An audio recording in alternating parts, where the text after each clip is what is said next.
than what I did. That may be one option. Or we can do some other Upanishad. We did so many other Upanishads also. Did we do the Isha? We did Isha, we did Kena, Katha, and Katha is now done. It's repeatedly done again and again. But what will be your choice? You people are the point. What your translation? Amrita Bindu. All the Upanishads, major theme is the same, no? That idea. But some are more attractive, some are more appealing. But it is a question. You think about that and tell me, or if you have any preference, and we'll think about that. This is class. This is the day we talk about Jnana Yoga mostly. Talking about Vedantic aspect more, and Gospel is a Bhakti aspect more. Though we cannot separate out Jnana and Bhakti that way, but it is a major ideas will be like the analytical path, the Upanishad, and the scriptures like Yoga Vasishta. So I was thinking that may be another choice if you feel like that. Yoga Vasishta, which is the synopsis of the Yoga Vasishta, what we are. Of course, I am reading that in Santa Barbara. Only once a month I go. But we can take this and then, or if you feel some Upanishad, what is the suggestion? Let me see. What do you want? I thought we should study the Panchadasi. Panchadasi we have done it. Panchadasi we have done. We took several years. Swamiji, Brahma Sutra. Oh my God! Class will be empty. Shveta. No, we have done all those, but my point is that we can do again. But the question will be what will be preferable, what you have not read, we can read that and get new glimpses. Is there an Upanishad that we haven't done? No, then we can select one Upanishad, that's also is possible. Are you mostly for Upanishad or for Yoga Vasishta or any analytical book? I had a text we could do this Ashtavarka Samhita. We've done it. Ashtavarka Samhita. Ashtavakra Samhita. Ashtavakra Samhita, they are high pitch. And also Yoga Vasishta also high pitch. They are high pitch books. After Yoga Vasishta, Ashtavakra will be better. What do you think? Yoga Vasishta. That sounds good to me then. And Chandogya Upanishad. Very wrong. We are talking about those big, normally people talk those big things. I'm afraid because first of all you understand when you talk about Chandogya, the language, Udgita, Sama, Rigveda, and this Hota, Hatri, all this jumbled up in our brain, we don't know what is what. We are not grown in that culture. So first of all it creates always confusion. What is Sama? What is Udgita? What is that? What is the comparison they are doing? How they are matching this as with the ultimate truth? So it is very confusing. It is for serious students to read personally, and Chandogya can be, but selected portion of Chandogya can be taken.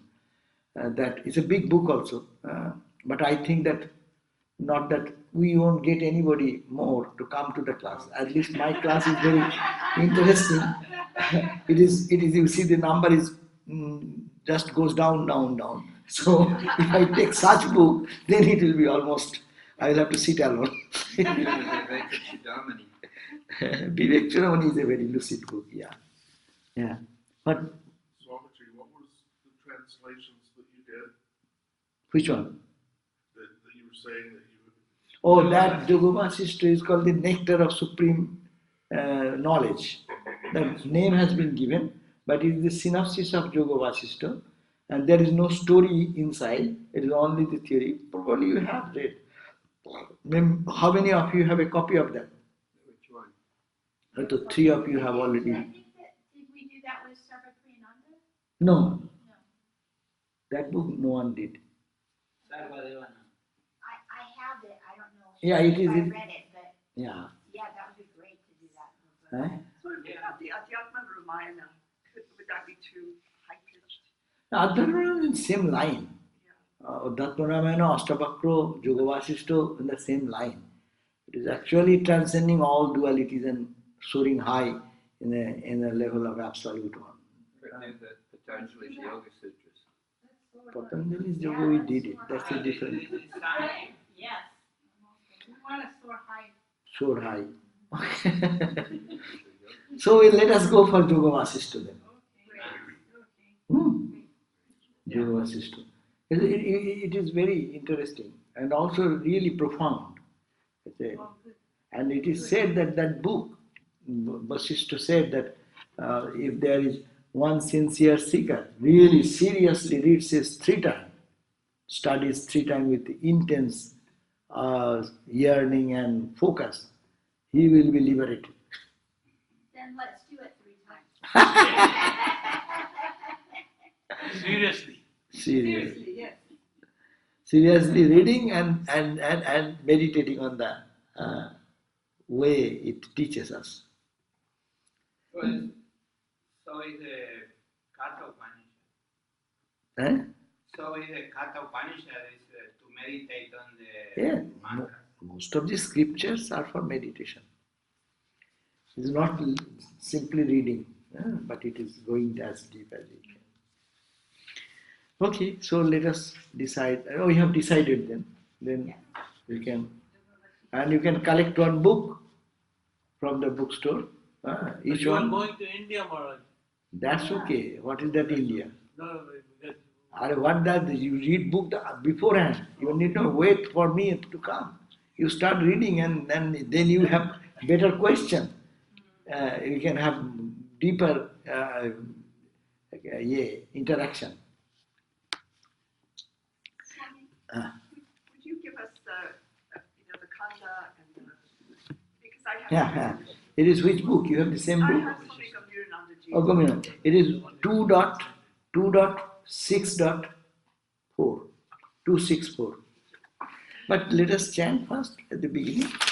Om Shahana Bhavatu Shahano Gunaktu Saha Viryam Karvavahai Tejasvinavaditamastu Ma Vidvisha Bahai Om Shanti Shanti Shanti. Om, may Brahman protect us both, the teacher and the student equally. May he enable us to share the benefit of the learning equally.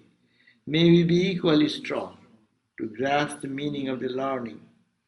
May the learning be equally fruitful to us. May we never be jealous of each other. Peace, peace, peace. So now we go to our reading where we ended. That we are talking in the 2nd chapter mainly that about the Atman, about the self for its realization. So it is said, now there is that reality out of whose sphere the sun is shining. Vayadasya Agni Tapati, the fire, that is the page, that was 3rd verse, just before that, what we are going to read today.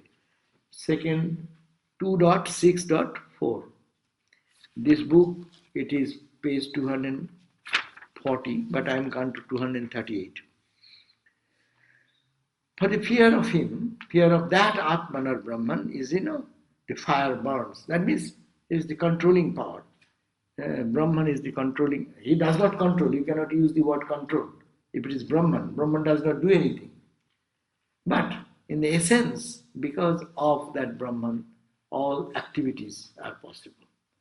Yeah, if the heat is not there, the potatoes and rice will not be jumping into the container and the bowl in a cooking vessel. So this world is jumping, our senses are reacting, acting and working. This is because the conscious entity behind is that Atman is there behind. They're like a heat in the oven. Because of the heat, the all jada, matter, which has no power in its way to get transformed or do anything. So these hand, feet, eyes, ears, they are all jada. Jada means matter, inert. But that inert objects get the touch of that consciousness and then they act and react. So similarly, here is been given a graphic picture, but because of the presence of that Atman or Brahman, that the fire does its activity, do its duty of fire to burn. For the fear of him, the sun always shines. For the fear of him, so the Indra, the god of gods, Vayu, the wind god, and the death, they all function in proper way. Such a command, his presence only does all these things. Proceed with their respective functions. Now we are come to that. Now, what is the goal of life? As Ramakrishna said, goal of life is God realization. No? So here, Upanishad gives us very concrete idea. If you realize this truth, then your life is meaningful. Before you pass out of this body or you leave this body, if you realize this truth, then your life is blessed. If not, it is a loss. It is a loss. As if a very beautiful verse. Iha chet ashakat buddhum. Let us read. Iha chet ashakat. You didn't get it? Page 130, 162. This doesn't have 2, 6. This has like 2, 3, 1, 2. Wait, 2, 3, 2. What I said? You 2, said- 3, 4. Oh, you said 2, 6, 4. So Okay, that's wrong. 2, 3 dot 3. 2, 3, 162 of our book, which are this book. Lokesh Charananda Swami's book, that is page 162. Got it? Acha, why you are sitting and his face is hiding behind you? Ted, I don't see the face of Ted. So why not go to the next left or right? Yeah, see, we are few people, and if we don't see the face, how will it work? Ah, now good. Okay. Not this book?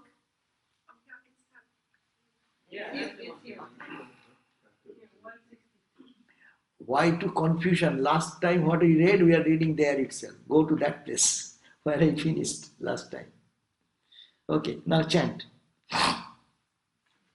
Iho ched asakat buddhum. Iho ched asakat buddhum. Praksharirasya visrasaha. Praksharirasya visrasaha. Tata sargeshu lokeshu. Tata sargeshu lokeshu. Sharirataya kalpate. Sharirataya kalpate. So, iho chet. Ashakat buddhum. Buddhum means to understand, to realize, to experience. If one fails to experience, understand and realize, iho chet, while you are in this body, most of the people think that after death we will go to heaven. But Vedanta never says that is not the goal. Have it now and here. If you cannot, then it is a great loss for you. So here is the emphasis. This life is precious and you have to understand, realize this truth here and now. Iho means here. In this world where you are moving. Chet, if ashakat buddhum, you don't experience, realize or attain this knowledge, Brahman, then what will it? Praksharisha rasa visasa. This body gets shattered, destroyed. Before this body gets destroyed. That means the death, before the death of this body. So within this lifetime, if you don't do this, tataha, then what will happen? Sargeshu lokeshu, in this world and other worlds, sarirattaya kalpate. You will have to be born either in this earth, or you are a good doer, you did good thing, you enjoy heaven, or go to wherever according to your karma will force you to be born in that plane. It's a very simplistic formula. If you understand now and here, before this body falls, or we get out of the body, our body leaves us. If you don't do it, then you're good karma, you are a good person. You chanted the name of Lord, you don't do any harm to others, so you should get a prize, and prize will be in the heaven. Or according to your amount of good karma, bad karma, whatever the karma impact will take, you will be born in that human plane, or in godly plane, or in bad karma will take to bad place. But you have to, again, that is, it is unending chain of birth and death. It will continue. So it is a warning, as it were, that Shankaracharya says the same way, no? Having attained this unique opportunity of human birth, he is a fool who does not utilize this.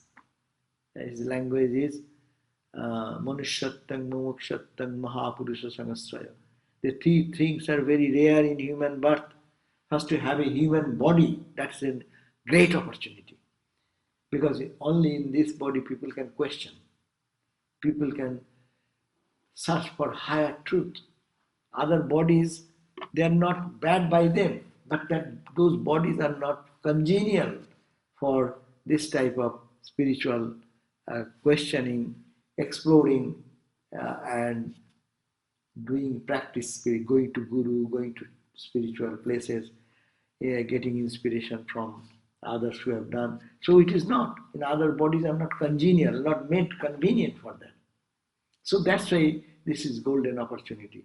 And if one does not take this opportunity, it is really a pity. It is pitiable situation. So Shankara says, Sri Ramakrishna also, straight cut, blind layer, straight cut of God realization is the goal of life. If it is not done, then what is this meaning for? Also Kathopanishad, we studied that. That is this life for like the corns and paddy sheets. It grows into plant and brings some fruits one day and then falls and the tree dies. Is that a life like us? Like that? We are also like that. We are born, we grow, we mature, we study, we earn money, we do this and do that, and one day come. So this life is not utilized. So the utilization of life is to know God here and now. So this principle, what has been said by this Yama, the god of death, to Nachiketa, one should have to dive deep into those practices and to experience that. So, if here, in this life, one is able to comprehend, I'm reading, let me read Lokeshwaran, sorry. He says, if anyone is able to attain the knowledge of Brahman before death, he gets liberation in this very life. Otherwise, he is born again and again in this world and other worlds, according to karma, whatever karma. According to the verse, the goal of life is to know Brahman, and it is possible to attain the goal in this very life. Each of us should therefore concentrate on attaining it. What is the result of what is hierarchy? Any wrong type. What is the result of knowing Brahman?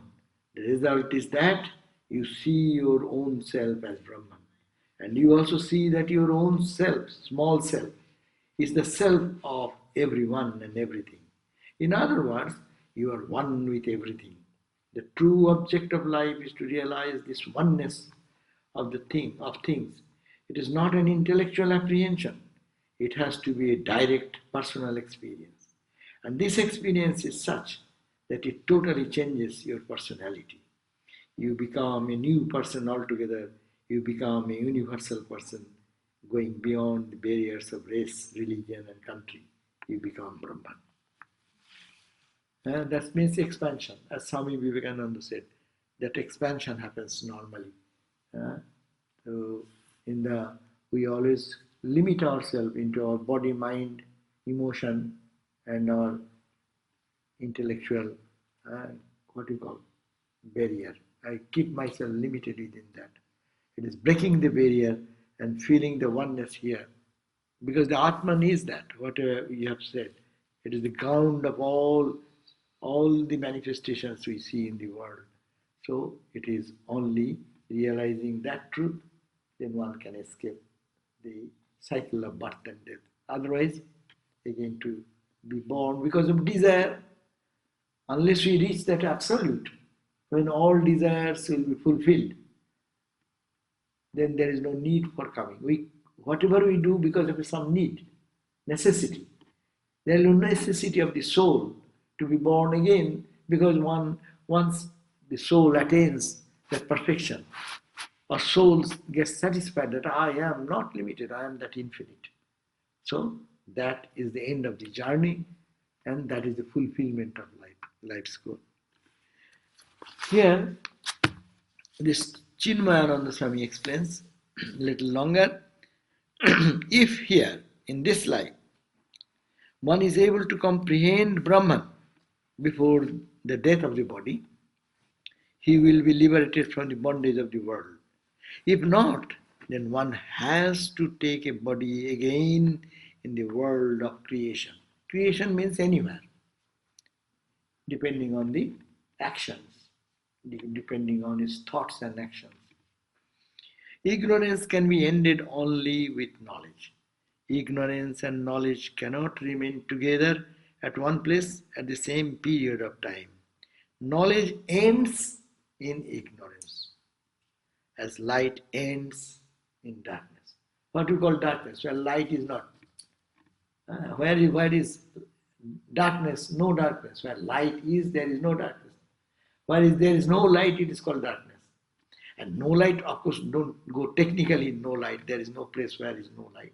Everywhere is light, but not from that perspective. Only given a gross example. When there you bring a match, you strike a light, the dark room becomes lighted. That means when darkness is there, there is no light. You bring light, the darkness will run away. So bring knowledge, ignorance will go away. And hold on to ignorance, knowledge will go away. Knowledge is with us. We all have the potential power to assert that knowledge. But if we don't focus on that side and pamper the ignorance will be stronger and stronger, and light will be invisible. But if we put our attention on the knowledge side, then what will happen? Ignorance will run away. Very simple thing. Knowledge and ignorance. That's why he says, "O Lord, lead us from the unreal to the real. Lead us from ignorance to illumination. Lead us from death to immortality." Where there is immortality, there is no death. Where there is death, there is no touch of immortality. So this is the opposite idea. So the ignorance of our real identity has made us identify with ourselves, with the mind, intellect, and body. They talk in this verse about the Pitraloka, Gandharva-loka, and Brahma-loka. But Brahma-loka, that sounds like a contradiction. How can there be a loka in Brahma? Then Brahma's loka is called Brahma-loka. Huh? Brahma, the creator God, his plane is called Brahma-loka. I think of Brahma-loka as something Then there is no loka for beyond Brahman. time, space, causation. How could there be a loka? No. Brahman is beyond lokas. Loka means loka means simply where you have your little self, still try to enjoy something else. This is called Bhuloka. Now we are in the Bhuloka. in the earthly planet. Similarly, Duloka in the space. But the question is, what do they mean by Brahma Loka? I have told you Brahma's Loka is called Brahma Loka. It's not Brahman, it's Brahma, it's the creator. Don't you get my word Brahma? Oh, the creator, huh? Ah. Thank you. What does Vedanta say about memory? Like in this life, we don't really remember our past life.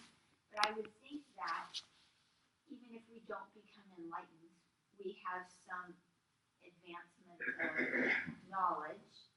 How does that transfer into? It's very simple. You consider mind as the repository of all impressions. No? So as we give the example, data transfer, one computer reject another computer, you do and you transfer the data. So all the data, the physical body falls out. But our mind does not die. Mind carries all the impressions. Only some are working in the dream and infinite number of impressions in the subconscious. That whole thing enters into another body. So they made all the impressions remain over there. That's why what is spiritual life? We have memories, maybe something forgotten. We have forgotten certain things. Suppose at this point, I have forgotten what has happened. I forget many things. That's the old age, progress of old age, or a price of the old age. You become wise then because you are forgetting. But I may forget, but you tell me, you forgot Swami, that day I was there and you told like that and I told like that and there was another person, he responded like that. Then I said, wow, now I get it. Meaning it is here. But it was in my subconscious, I have forgotten that with other thoughts. But you remember that you are stimulating that point and it comes out. So all the good and bad thoughts, all our spiritual practices, all our endeavors, that impact remains here. It only flourishes with favorable environment. That's why you find sometimes in this life, we find that some devotee, they have done nothing much, but suddenly they are progressing, they're seeing vision, experience, this, that, coming. And I am here for 50 years, nothing happening. Happening, I'm just joking, something happening. But we may think that, oh my God, oh see, no glory. He has his past life and he has done everything. There is a very simple story in the gospel, you have read it. There was one gentleman, he has organized worship of Divine Mother, collected rare items and needed for the worship and other thing. And another gentleman, he was going to some place and he entered into that forest area where this other man is doing something. Out of fear, he climbed, tiger may come during night time, out of fear the man climbed the tree and he was waiting there. And suddenly, this person who is organizing the puja, worship, he's about to go to start the worship. And a tiger came and took away. And this guy who has done nothing, he has not collected any fruit, flower, not bell leaf, nothing.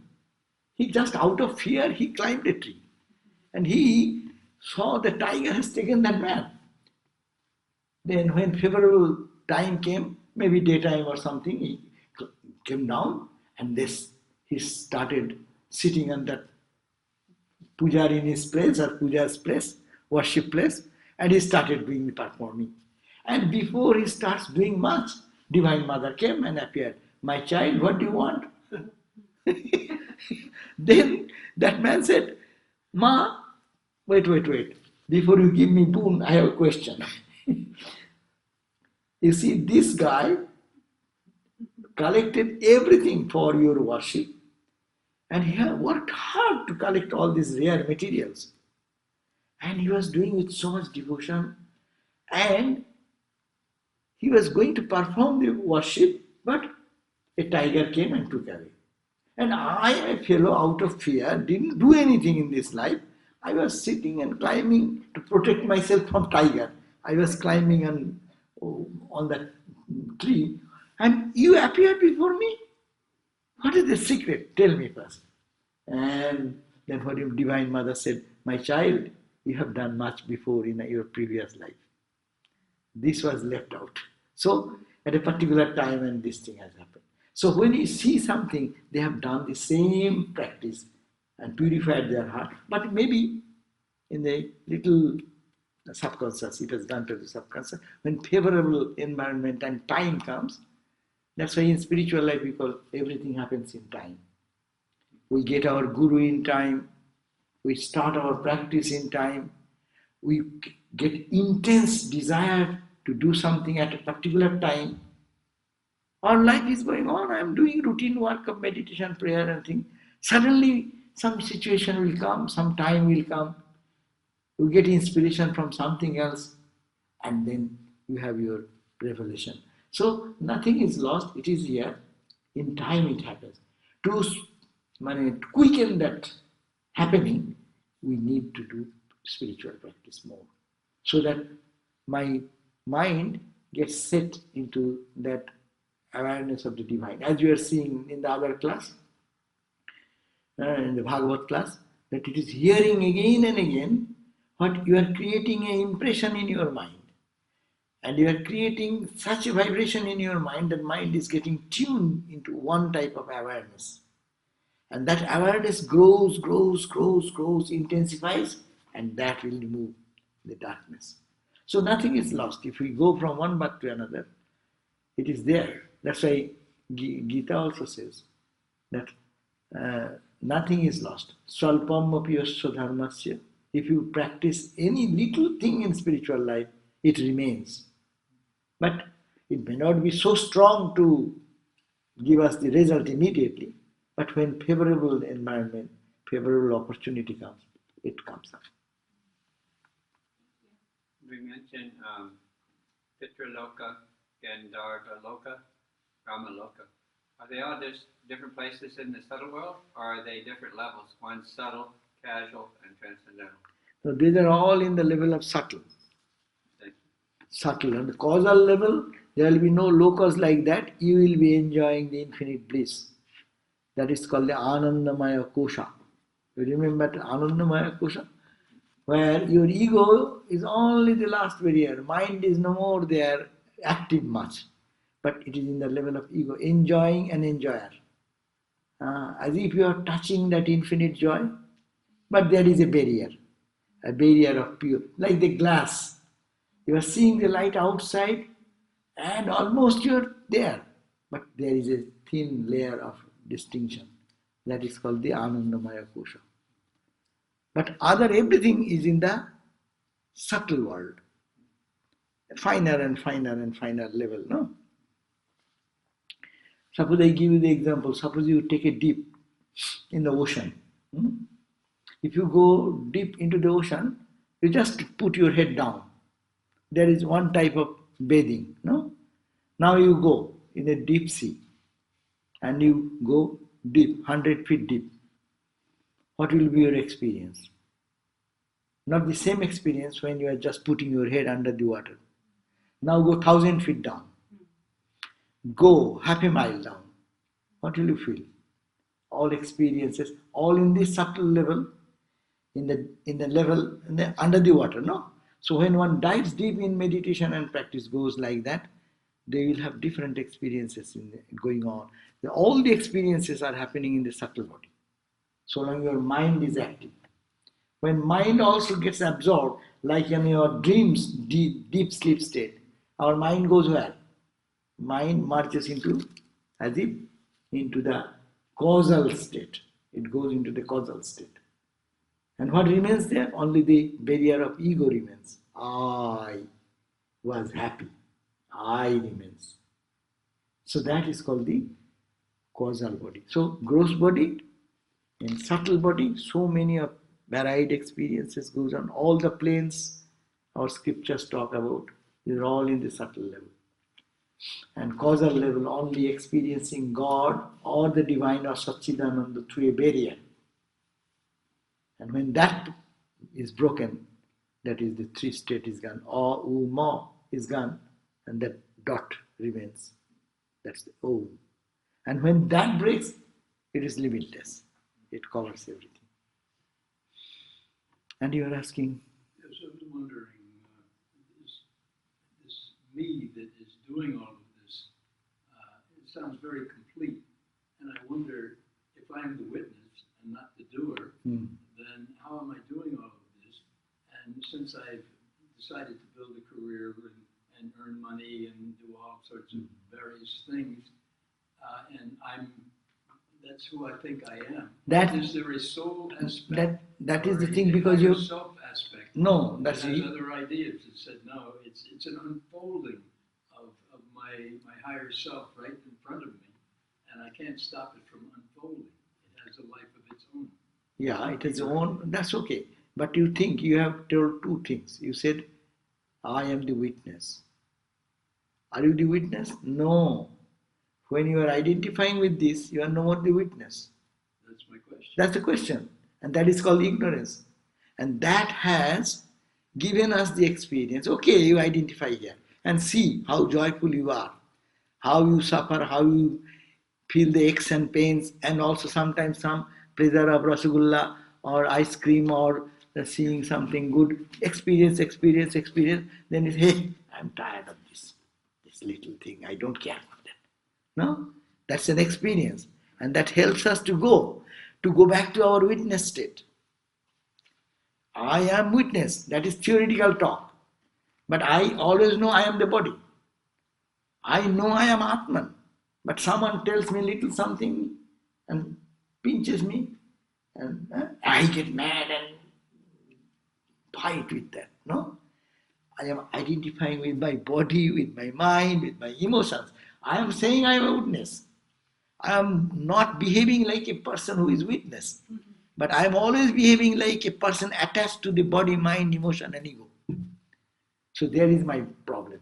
So really, if you say witness, detach and see, body is suffering. Okay, body is suffering, I am witnessing. Body is happy. Okay, I am witnessing. Then freedom comes. And that is the whole, the scope for our spiritual life. That is the thing we are trying to do, to disidentify which you have wrongly identified.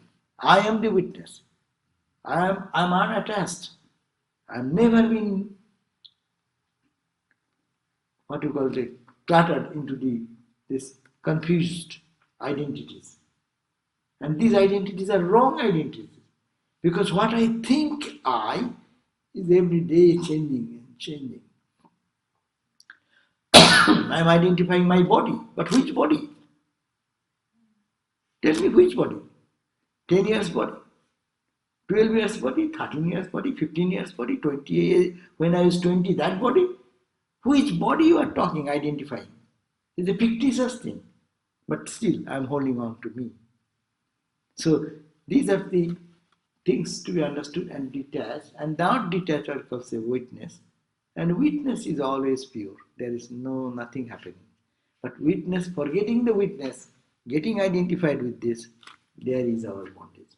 When I make up my mind to study a whole bunch of things or to do something, is there some other guidance systems or inner guru or divine mother or soul or something says, well, here's a great big fat problem for you. It's going to lead you to some real knowledge. And we put that in your way. I think everything what happens in life, that is a means to go to the higher life. Those who believe in God, do not believe in God, they are also going into the path of ultimate freedom. Through these experiences, understanding that it is meaningless, it is not ultimately beneficial, it is not ultimately giving me the peace and joy, that frustration will come with anything in this world. earning money, being rich, being multi-millionaire, being billionaire, education. I didn't get a chance to study. Okay, go for. I've got this in this life. I got so much education. You become Nobel laureate. Go, wherever. Ultimately, you will come to a point of frustration. After achieving everything, there will be some lacking. And that is the call which is pulling us to our real nature. So, according to Vedanta, we don't say that any experience is bad. Vedanta boldly says this is necessary for your spiritual growth. Take it that way. Well, one further thing that occurs to me, I read once in a while that you are, in fact, when you get through being all this little bitty thing, you are, in fact, the universe. Does the universe itself pull us toward that realization? Yeah. Is there anything to be said? Maybe there isn't. Yeah, the whole world is pulling you. Who is pulling you? It is God. Yeah. But we don't understand God. Yeah, okay. So no problem. All right, thank you. Knowing God is called realization. Not knowing God is our life. That's all. Everyone is getting attracted. Who is not? Everyone finds joy in the objects, visible objects of beauty, of charm, of loveliness. No? It is a common thing. But blessed are few who can see something higher than that of the material thing. And that everything is taking us to God. But we don't want to be, it is called the life of Shrotapanna in the technical term. In the current, in the stream, in a river, there is a stream flowing, no? High tide, low tide. So it goes in the flow. But who can succeed quickly? Who says that I will struggle, whatever comes. That spiritual practice comes. Say a boat, we live on the bank of Ganga in Belur. There you find that high tide and low tide. And many boats are always plying day and night. The people are rowing the boat, no? I see they are relentlessly rowing the boat. Whether it is favorable current in their direction, the stream is taking that direction, north, and they are also rowing like that and going north faster. And when it is, the stream is on the southern direction, they are rowing the boat. You may see what foolishness, they are rowing and they are not making much progress. But now remember, if they don't row the boat, where they will be?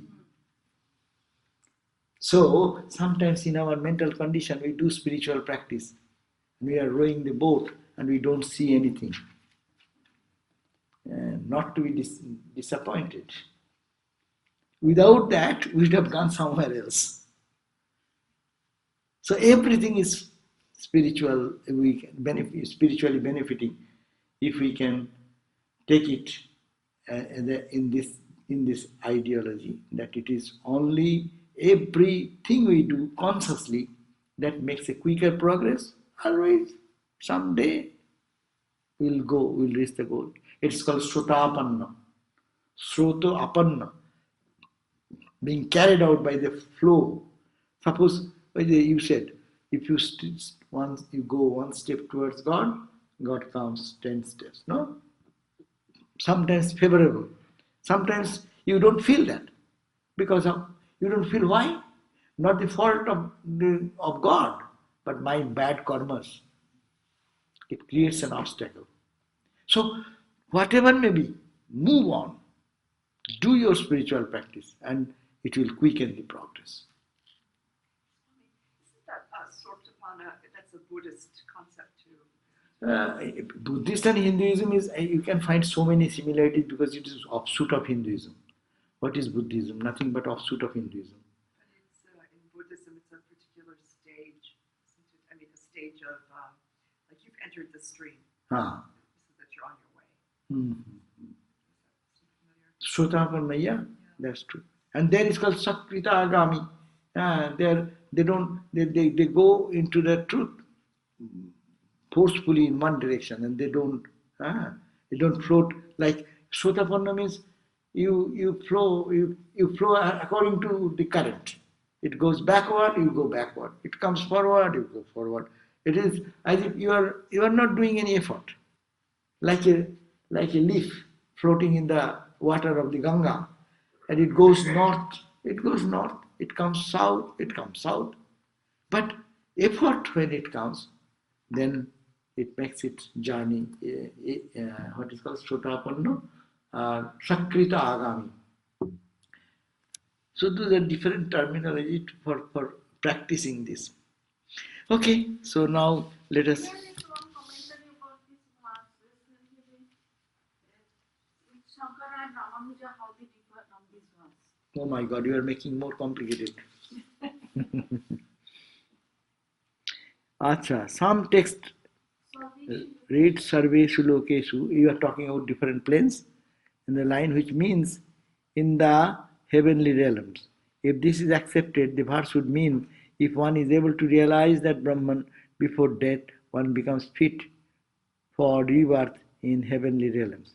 Shankara opines that this verse teaches that it is possible for us to attain the saving wisdom here and now, a state known as Jivan Mukti, as opposed to the liberation after death, Videho Mukti. The difference is only from the perspective of the observer, not from that of the liberated one. Ramanuja does not accept the idea of Jivan Mukti because the body is due to the karma and will last as long as the karma is operative. True Mukti can only apply to Jiva, which is completely liberated from the body of karma. Yeah, that's true. That's true. Jivan Mukti means while living in this body. Ramanuja says Jivan Mukti is not important because so long you are in the body, so you are in the ignorance, no? But after death, that will be the perfect Mukti, liberation. That is called the Videho Mukti. Two terminology. One is called Jivan Mukti. Now, here in this life, you are liberated. Videho means after your body drops, then you get liberated. So there are the two schools of thought. Some accepted Jivan Mukti. Our Vedanta, Ramakrishna Vedanta, trust this Jivan Mukti. This life, here and now, realize God. And we see our great Swamis who have got freedom, total freedom, being in life itself. Many devotees have attained that type of freedom, no? And when the body drops totally, so all identity gone, so you are eternally free from all bondage. So these are the two schools, but Ramanuja believes that Jivan Mukti state is not available here because you are still carrying the body.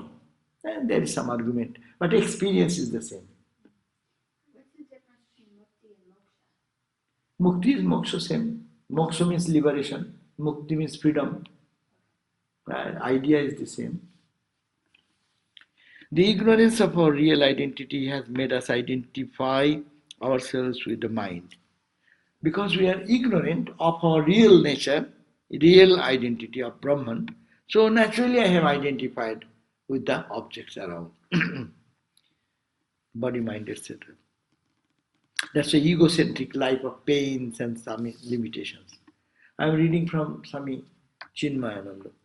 There is no other achievement more sacred and glorious which a human seeker can achieve within the duration of the existence as man than the realization of his real identity with the unlimited, eternal, absolute self. One identifying oneself with the capital self during one's lifetime here gains the eternal padavi or deathless perfection. Having realized this real nature, there cannot be for such an individual any more cause of pains of birth and death. After having woken up from the dream, one need not run to the sideboard to snatch his rifle to shoot down the tiger he hunted him down during the dream. He's giving the idea. Suppose in the dream you saw one tiger is chasing you, and you are running. And suppose your dream breaks. So do you take your gun to shoot at the tiger? It was dream. It's not reality. So when we wake up into our divine self, this dream, so much fun, so much pain, This man is good, this man is bad, this is doing this, and what a torturous life I am going through. Boom, gone. When you wake up, you don't do anything to mend the problem of your dream world. So this is a daydream, and that is a night dream. We know of the night dream example, that makes a sense. But for daydream it is difficult, because we are dreaming all the time. Everything is so real. That's why you want to correct everything here. If there is any problem, we want to solve the problem. But when you wake up, there is no problem, there is no solution. Whose problem and who will solve the problem? There is no two identity. We wake up from the dream, you alone remain. So all the dream created in your mind, all dreamer, dreaming, dream objects, everything gone. So no question to solve the problems of the dream then. But still our mind is so weak. We try to solve the problem of the dream. We come, oh, I saw last night this dream. What does it mean? When we are trying to bring that into our this world and try to solve it here. But Vedanta will say, don't think about it. Dream is dream. Your mind thought something.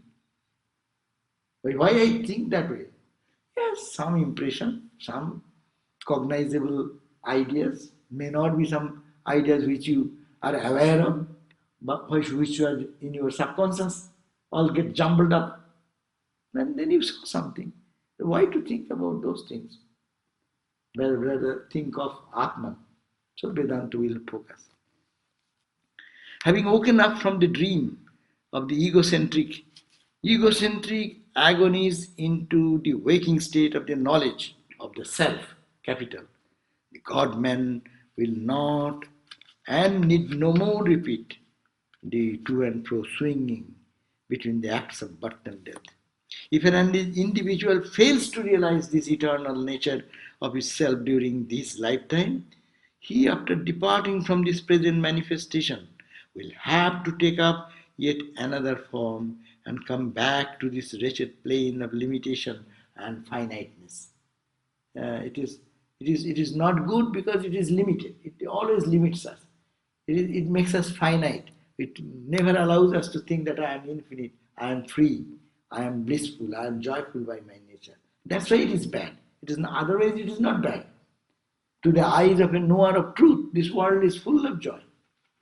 Because he sees the play of the God going on, or play of the Atman playing in so many ways. It's a fun then.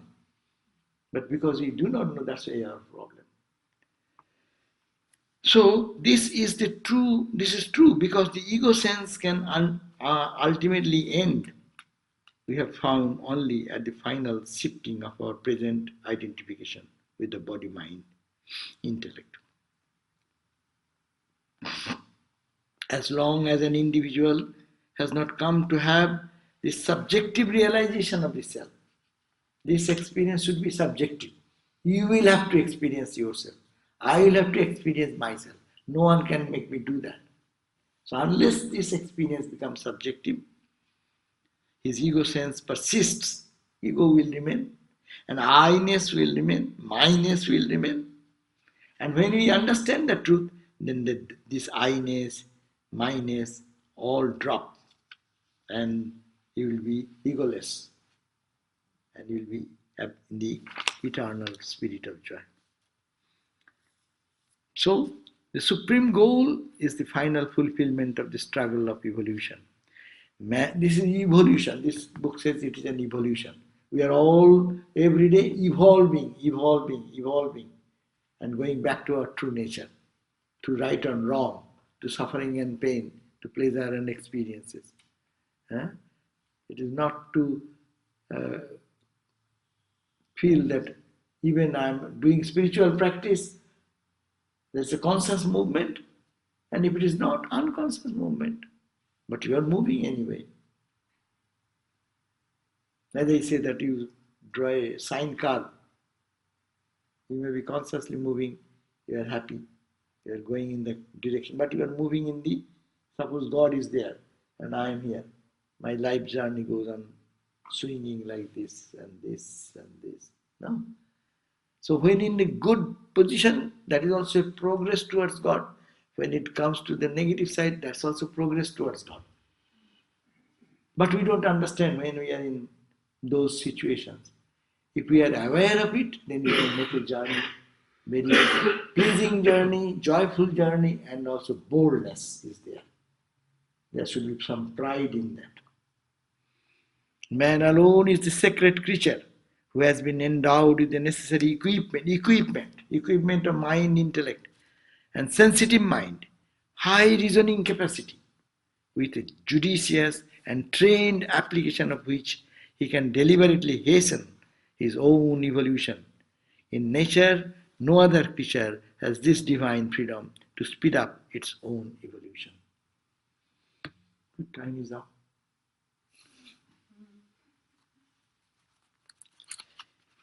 Next verse will tell that if you realize God, how will you feel that joy?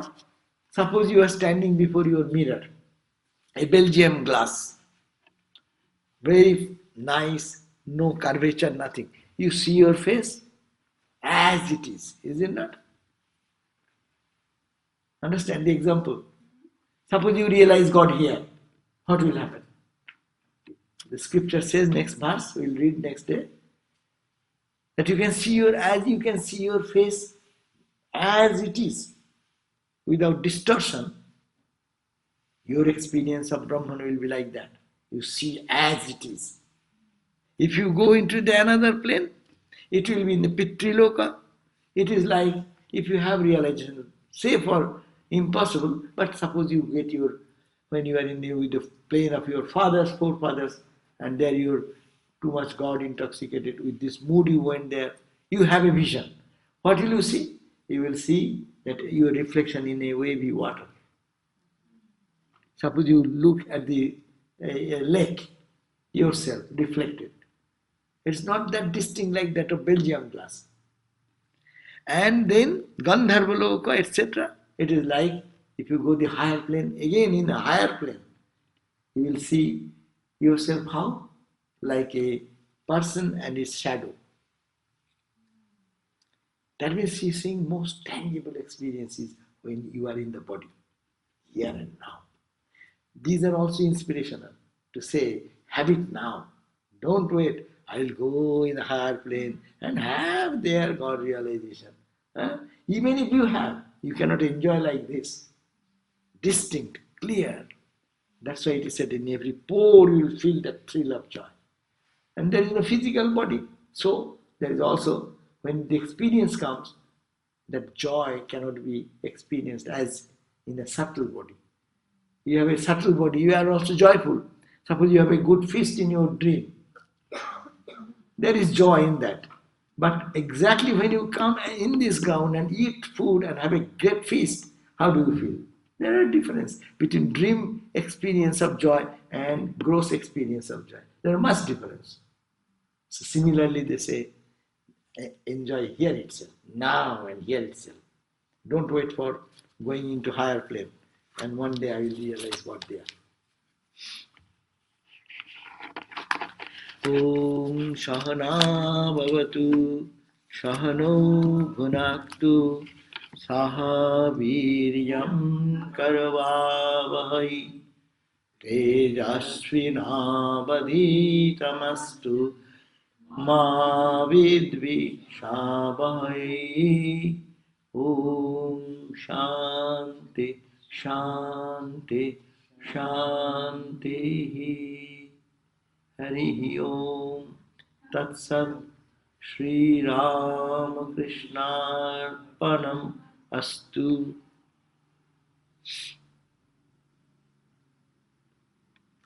Okay. Anything to talk about more? There's been some discussion that seeing God is not the object of seeing that I am pure, the shining light of pure consciousness. And once I see that in myself, then I'm seeing God. Seeing God is a technical term. Actually, Vedanta means not seeing. You are that. Yes. Seeing means duality remains.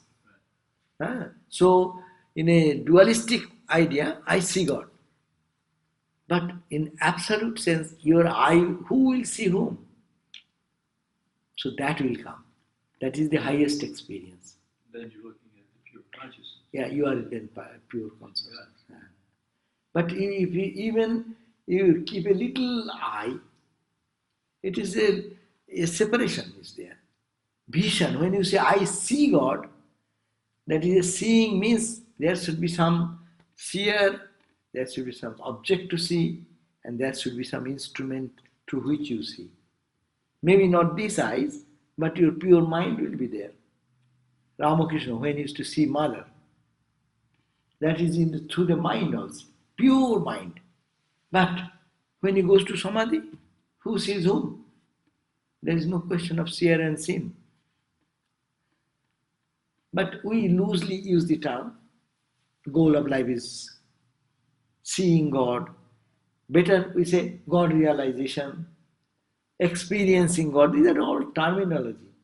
And also we use not Brahman, we use God many places, which confuses with the concept of our monotheistic God or some type of different concepts of, and where duality prevails, little bit of duality prevails.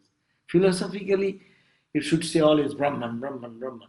But most of the places we use the word God, so meaning it is Brahman. And that is a sometimes create confusion in the mind of many. But you see, seeing God means being one with the divine. And actually, that is the ultimate meaning. Okay, so tomorrow is a good day, big day.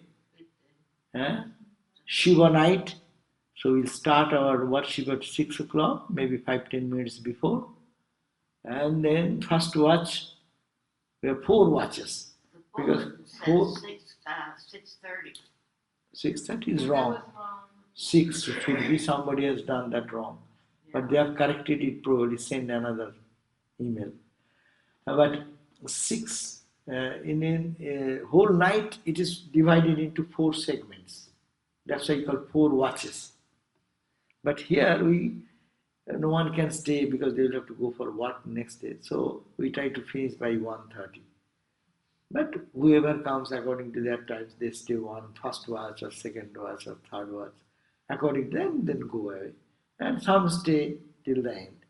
So 4 watches, 6 to 8, first watch. Then we give half an hour break. During that time, our Swamis go and in the living room talk about Shiva and his stories, some philosophies, whatever. So first watch, in between second watch and first watch, I will go. And then second watch and third watch will be Seva Prana. And third and fourth, Mahajogananda.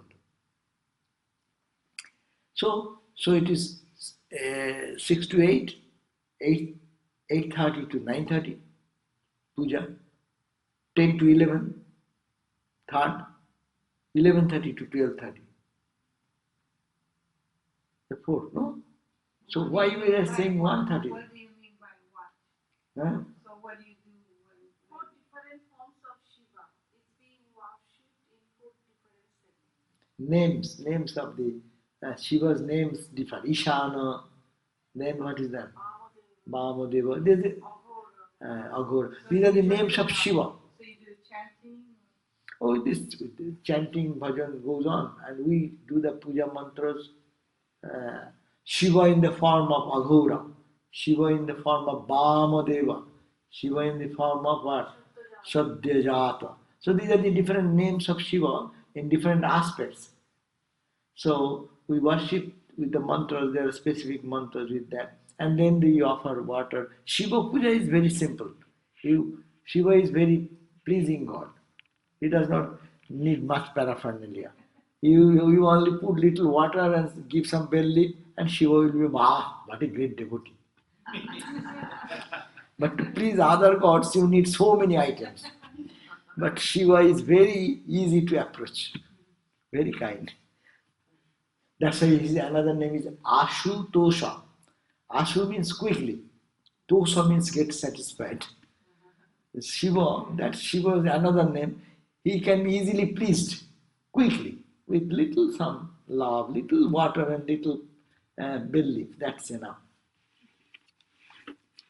But we offer water, bell leaf, and next, then we give sometimes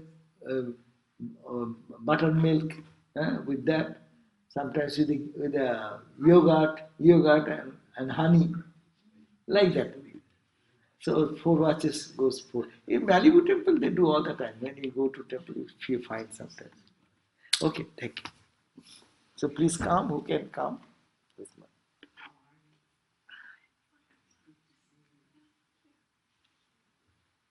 What happened? Our group of people coming down again.